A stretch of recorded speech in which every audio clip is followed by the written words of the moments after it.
కర్నూలు జిల్లాలో అటు తుంగభద్ర కృష్ణానది జిల్లాలు ప్రవహిస్తున్నప్పటికీ కర్నూలు జిల్లాలో ఉన్నటువంటి పంట పొలాలకు మాత్రం సాగునీరు అందనటువంటి పరిస్థితి నెలకొంది. ఈ నేపథ్యంలో పంట పొలాలకు సాగునీరు అందించాలని చెప్పి రైతు సంఘాలు ఆందోళన చేపట్టాయి. దీనికి సంబంధించి మరింత సమాచారం మనతో పాటు తెలపడానికి సాగునీటి సమితి అధ్యక్షులు బొజ్జా దశరథరామరెడ్డి గారు మనతో పాటు ఉన్నారు. మరిన్ని విషయాలు అడిగి తెలుసుకునే ప్రయత్నం చేస్తారు. మనం ఖరీఫ్లో ఋతుపవనాలు ముందుగా వచ్చి చాలా పంటలు 2 లక్షల ఎకరాల పైన పంటలు వేసుకున్నాం. కానీ ఋతుపవనాలు దోబూచులాడడం వల్ల ఈరోజు ఏదో విధంగా ఆల్టర్నేటివ్ అనేది చూసుకుంటే భగవంతుడు కురిసిన వర్షాలతో తుంగభద్ర డ్యాంలోకి నీరు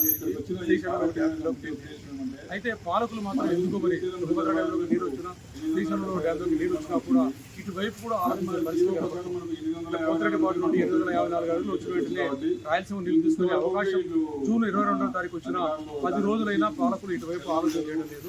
అదేవిధంగా తుంగభద్ర డ్యాంలో మనకు పూడిక చేరిపోయింది. దామాష ప్రకారం తక్కువ నీళ్లు వస్తున్నాయి. ఆ నీటితోనే మనం దాదాపుగా 15 సంవత్సరాలు ఇబ్బంది పడుతున్నాం. 10 సంవత్సరాలు గేట్లు తెగిపోయిన సందర్భంలో గేట్లను రిపేర్ చేసుకోవాలని చెప్పి సూచనలు కూడా నిర్లక్ష్యంగా విధించిన ప్రభుత్వం ఈ రోజు గేట్లను నిర్మించకపోవడం వల్ల 20 టీఎంలు వచ్చిన తర్వాత నదిలోకి నీళ్లు వదిలేయాలని చెప్తున్నారు.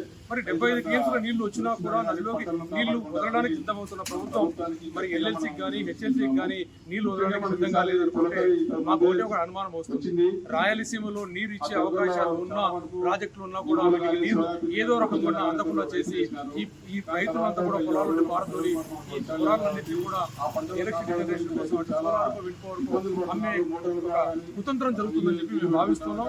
ఈ నేపథ్యంలో ఈ రాయలసీమకు ఇలాంటి పరిస్థితులు కలగజేస్తే రాయలసీమ అత్యుత్తమ దెబ్బతింటుంది. కాబట్టి తక్షణ విడుదల చేయాలి. ప్రభుత్వం ఒత్తిడి చేయించే కార్యక్రమాన్ని తీసుకొచ్చాం. ప్రభుత్వం ఎప్పుడైనా స్పందించి నీరు వదులుతుందని చెప్పి మేము ఆశిస్తున్నాం. గేట్లు తెగిపోవడం వల్ల కన్నయ్య నాయుడు గారు చెప్పారు గేట్లని మార్చుకోవాలని. ప్రభుత్వం దగ్గర డబ్బు లేకపోవడమో మరి రాయలసీమ పట్ల నిర్లక్ష్యమో లేకుంటే తుంగభద్ర డ్యాంలో నీళ్లు నిలబెట్టకపోతే ఆ నీళ్ళంతా కృష్ణా డెల్టాకు దేవుగు చేరితే మాకు సంతోషం అనుకుంటున్నారో మనకు తెలియదు. కానీ ఒక్క పైసా ఖర్చు పెట్టిన వైనం ఉంది. ఇప్పటికైనా సరే మేల్కొని వీటిని తక్షణమే రిపేర్ చేయాల్సిన అవసరం ఉంది. నీటిని ఈరోజు రిపేర్ చేసే కార్యక్రమాలు ఉన్నా తాత్కాలికంగానైనా సరే ఈరోజు వేసుకున్న పంటలకు వెంటనే నీటిని వదిలే అవకాశాలు ఉన్నాయి. వదలాలని చెప్పి మేము కోరుకుంటున్నాం.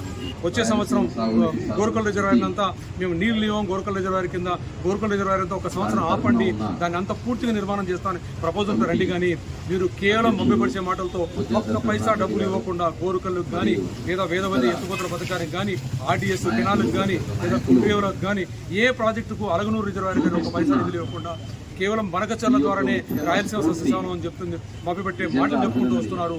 ఈ మాటలకి ఇక చెల్లుబాటు కావాలని చెప్పి కోరుకుంటూ మీ ప్రభుత్వం యొక్క ఆశయం ఏమో అనుకుంటున్నాం. శ్రీశైలం నుండి నీళ్ళని తీసుకుపోయి కరెంట్ ఉత్పత్తి చేయాలని చెప్పి సిఎస్ గారు చెప్పారంటే మీ ఇన్స్ట్రక్షన్ ప్రకారమే జరిగిందా లేకుంటే తప్పు జరిగిందా? ఆ తప్పును సరిదిద్దుకొని వెంటనే నీళ్లు వదలాలని చెప్పి మేము కోరుకుంటున్నాం. దీనికి ఆల్టర్నేటివ్స్ చాలా ఉన్నాయి. మీరు తాత్కాలిక రిపేర్ చేసుకుంటూ ఈ సంవత్సరం ఇవ్వచ్చు. వచ్చే సంవత్సరం నుండి ఒక్కొక్క ప్రాజెక్టు 1 సంవత్సరం 2 సంవత్సరాల్లో పూర్తిగా క్రాప్ హాలిడే ఇచ్చి పూర్తిగా నిర్మాణం చేసే కార్యక్రమాన్ని చేపడతారని చెప్పి మేము మీ ముందు డిమాండ్ చేస్తాం. కర్నూలు జిల్లా వ్యాప్తంగా ఉన్నటువంటి రైతాంగానికి సాగునీరు అందించాలి, లేదంటే మాత్రం భవిష్యత్తులో ఉద్యమాలు